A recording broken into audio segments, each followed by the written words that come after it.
Melbourne this afternoon. There has been a wall collapse in inner Melbourne in the suburb of Carlton.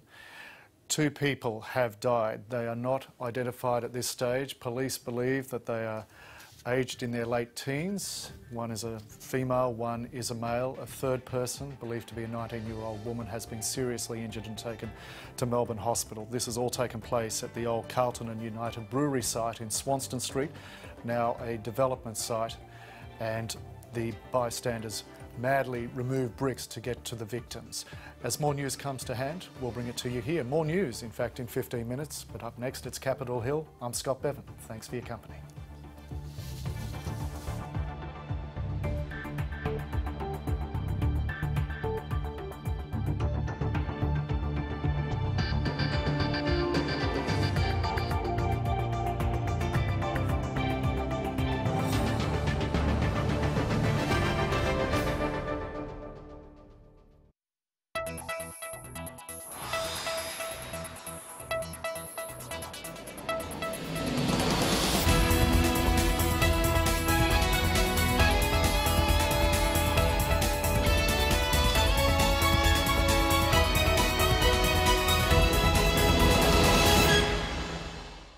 Good evening and welcome to Capitol Hill. I'm Karen Binney. Joining me to discuss the day in politics, in Brisbane, Labor MP Graham Perrett, and in Melbourne, Sophie Mirabella, the opposition spokeswoman for industry, innovation and science. Good evening to you both. Good evening. Well, first to the ongoing debate about immigration policy. 2 asylum seekers died on Monday when the boat they were in capsized off Christmas Island. More than 90 people were rescued. A key plank of the Coalition's policy is to turn boats around when it's safe to do so. It also has plans for behaviour protocols for asylum seekers living in the community while they await the outcome of their claims. On AM this morning, the opposition's immigration spokesman Scott Morrison wouldn't say if the policy had been discussed with Shadow Cabinet or the Joint Party Room or detail how it would work.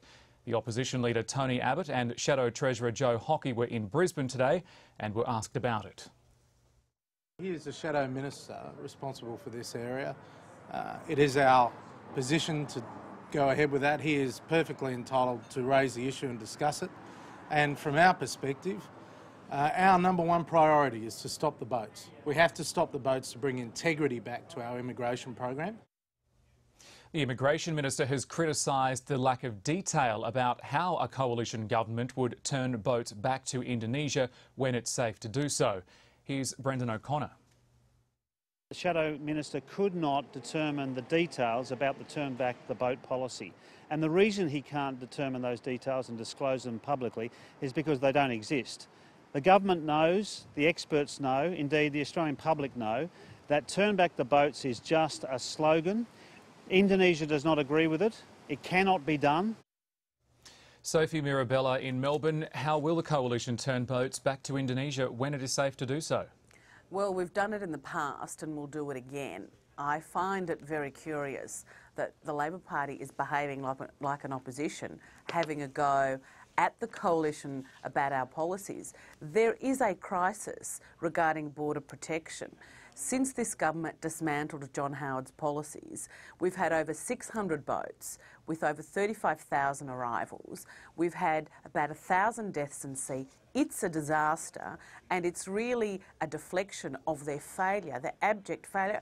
And I know Graham agrees. He's said in the past that when you have 700 deaths at sea, which it was closer to at the time, then a government needs to revise its policy. Surely the continued failures are screaming out and saying that this is an area the government has got hopelessly wrong, and people are despairing. I mean, one of the first responsibilities of a government is to protect its borders, and when you change a policy creating a very attractive magnet in Australia for people smugglers, you've got the product, then you're going, unfortunately, to get more deaths at sea. But and turning back the boats... How, though, will you turn back the boats? I mean, it's, you know, all good in theory, but Indonesia won't accept them, from all accounts, from what's come out of Indonesia. The Chief of the Navy has, the Chief of the Defence Force, Angus Houston, who headed the expert panel, has in the past also said, well, he's got some concerns about the safety of the Navy personnel turning them around. Is it really practical that it can be done? I think it can be done. I think Defence is professional. The forces are professional enough to work with any government of the day, and currently the Navy is being used as a very expensive taxi service as it is. A very important priority for us is to rebuild the damaged relationship that Australia has with Indonesia, and it's something that's very, very important, and we have turned back the boats in the past and we will do so again. We're not about to broadcast details of logistics. This is a very important area. It has been done in the past. It's not just theory. It is an important plank of our policy. It has been an important plank of our policy in government. Of course, you'll hear the Labor Party say it's not going to work, they can't do it. What else do you expect them to say? They dismantled our policy, and now we have almost 5 times more asylum applications for Australia than the global average.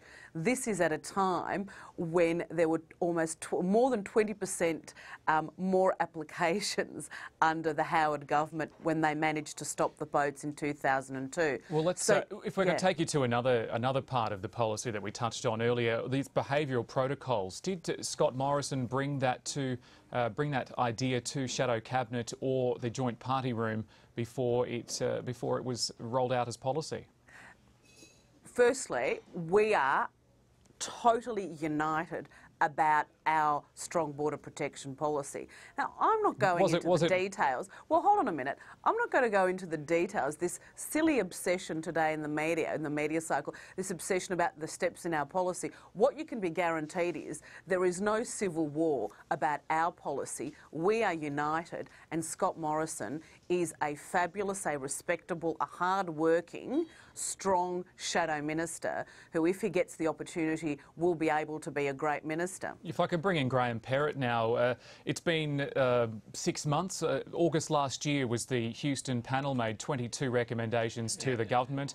The government has implemented some of them, not all of them. Why hasn't there been a slowdown in the policy? In boats, I should say. The key recommendation that hasn't been implemented, that Sophie and her crew won't support, is the idea of a people swap with Malaysia. Now, they said they wouldn't support sending people to Malaysia because it's not a signatory to the UN Convention on Refugees. Yet, their policy is to tow boats to countries like Indonesia, which isn't a signatory to the UN Convention, unless they're going to go to East Timor, which is a signatory, or I think the next country off the rank would be Cambodia. Now, that's a big towing operation. They keep saying, oh, it's secret operational stuff. Well, let's go to the experts. It's not the Labor Party, the experts, the Navy. They've said that policy will not work. Look at the transcripts, look at the defence experts, look at the Navy personnel who actually get out there and engage with the people that arrive in boats.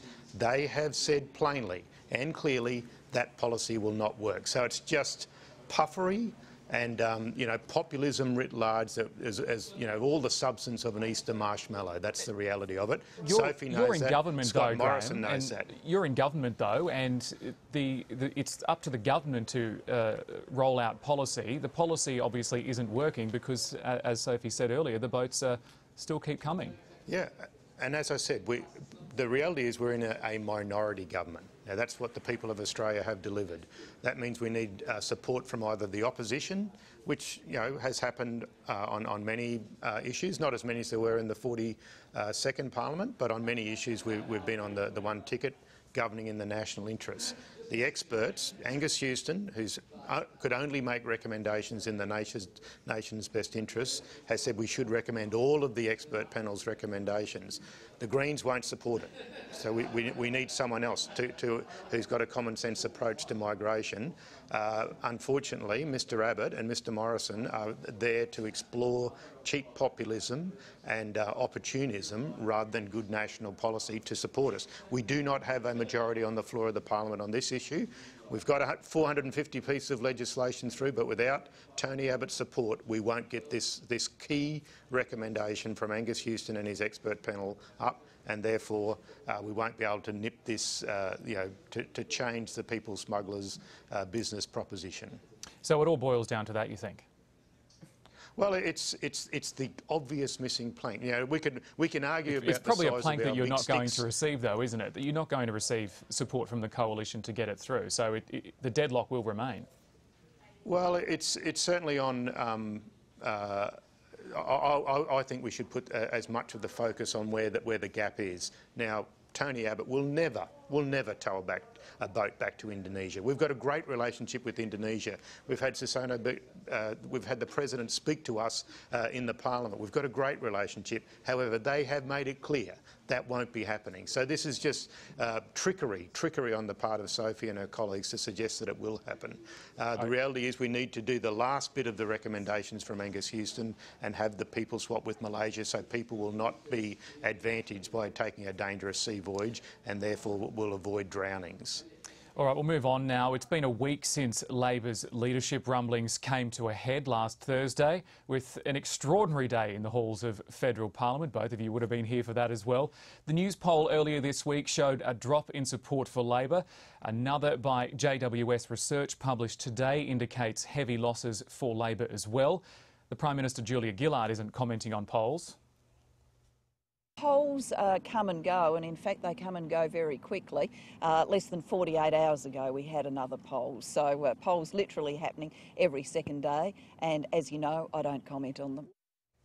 That was Julia Gillard in Perth earlier today, and the wash-up from last Thursday is continuing to unfold. Today, the former ACTU Secretary Bill Kelty wrote an article for Fairfax saying a Labor Party that cultivates division, taxes superannuation retrospectively, cannot justify deficits or makes regional tours presidential visitations, or reinvents a class war, cannot win an election. Graham Perrett, is he right? Well, look, Bill Kelty's a Labor hero. You know, he did so much work in terms of bringing in universal super when he was in charge of the ACTU, working with Hawke and Keating to bring in that base of 9% that we've increased under the Gillard Labor government through to 12% for universal super. So I will say this: Bill Kelty is a Labor hero, but I think he's probably someone who is particularly protective, I suppose, of his baby, which is universal super. Personally, I don't think we would ever tinker with superannuation. We're getting it right in terms of increasing it up to 12%. Obviously, Tony Abbott's the only one that has a policy on the books, on the table, a big commitment to actually increase the taxes for 3.7 million Australians in terms of the lower paid Australians. And Labor hasn't ruled out making changes itself in the budget.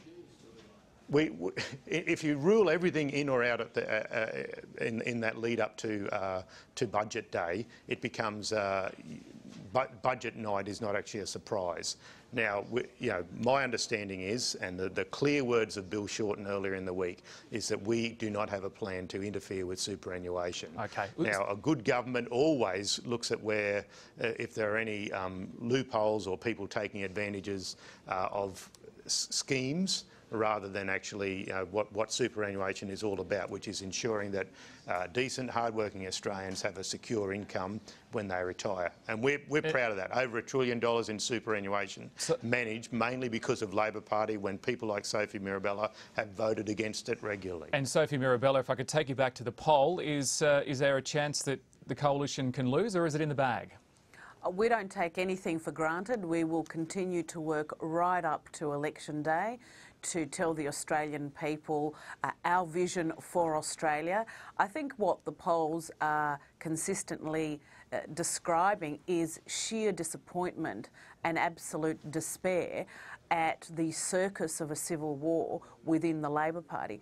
Before a previous poll, only recently, Graham said himself that the Prime Minister was in more trouble than Indiana Jones. Now, we've had subsequent polls that are even worse. What does Graham have to say about that? Look, he's a smart bloke. He knows there are problems, and there are problems because they go to the very marrow of the bones of the Labor Party. And I think Simon Crean, Martin Ferguson... Sophie, I'm sorry, I'm going to have to cut you off because we've run out of time for today as well, and that's where we will have to leave it. Graham Perrett and Sophie Mirabella, thank you very much for your time. As always, it'd be great to have more time, but that's Capitol Hill for today and the week. We'll be back next Tuesday.